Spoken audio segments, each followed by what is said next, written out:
इस्लाम में पीठ पीछे किसी की बुराई करना, जिसे गीबा घीबा कहा जाता है, का अर्थ है किसी के बारे में ऐसी बातें करना जो वे सुनकर नापसंद करें।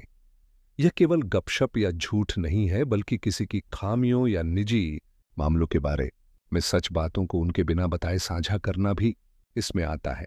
कुरान में सूरा अल हुजुरात 29:12 में इस बात की कड़ी निंदा की गई है, जहां इसे अपने मृत भाई के मांस को खाने जैसे घृणित कार्य के साथ तुलना की गई है।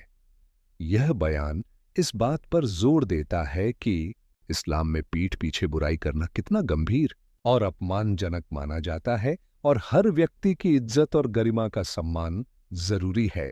पीठ पीछे बुराई करना न केवल व्यक्तियों को नुकसान पहुंचाता है, बल्कि समाज में भी विश्वास तोड़ता है और नकारात्मकता फैलाता है, जिससे संदेह, नफरत और सामाजिक विभाजन होता है।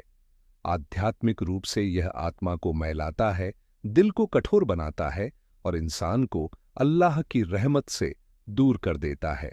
पैगंबर मोहम्मद सल्लल्लाहु अलैहि वसल्लम ने चेतावनी दी कि यह एक बड़ा पाप है, चाहे कहीं गई बात सच हो या झूठ। और कयामत के दिन जिन लोगों ने पीठ पीछे बुराई की होगी, उनकी नेकियों को उन लोगों को दे दिया जाएगा जिनके साथ उन्होंने अन्याय किया होगा।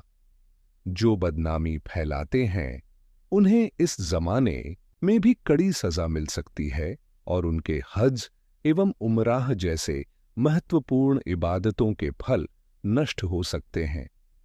इस्लामी विद्वानों ने पीठ पीछे बुराई की कई किस्मों को विस्तार से बताया है। इसमें किसी की शख्सियत, रूप रंग, बर्ताव, अफवाहों या निजी मामलों के बारे में नकारात्मक बातें करना शामिल है। हालांकि कुछ मामले जैसे न्याय की मांग करना या बुराई रोकना नहीं तो इसे किया जा सकता है। इस्लाम में अनुमति है, मगर ये बहुत सावधानी से और बिना नुकसान पहुंचाए करने चाहिए।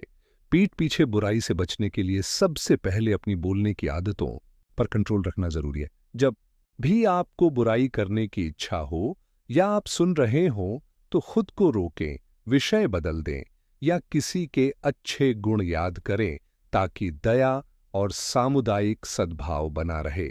दूसरों को भी अच्छे से समझाया जा सकता है कि पीठ पीछे बुराई से बचे। यह आत्मशुद्धि ट्रांसलेट तज़किया नफ्स का एक अहम हिस्सा है, जो मुसलमानों के बीच भाईचारे और सम्मान को कायम रखता है। दैनिक जीवन में दूसरों की इज्जत की कद्र करना उतना ही जरूरी है जितना कि अपनी इज्जत की। इसके लिए सोच समझकर बात करना, सहानुभूति रखना और माफ करना सीखना चाहिए। इस्लाम का पूरा नजरियान केवल नुकसान रोकना है, बल्कि भरोसे, इज्जत और आपसी देखभाल पर आधारित मजबूत और जीवंत समुदाय का निर्माण करना है। इस महत्वपूर्ण मुद्दे पर ध्यान देने के लिए धन्यवाद।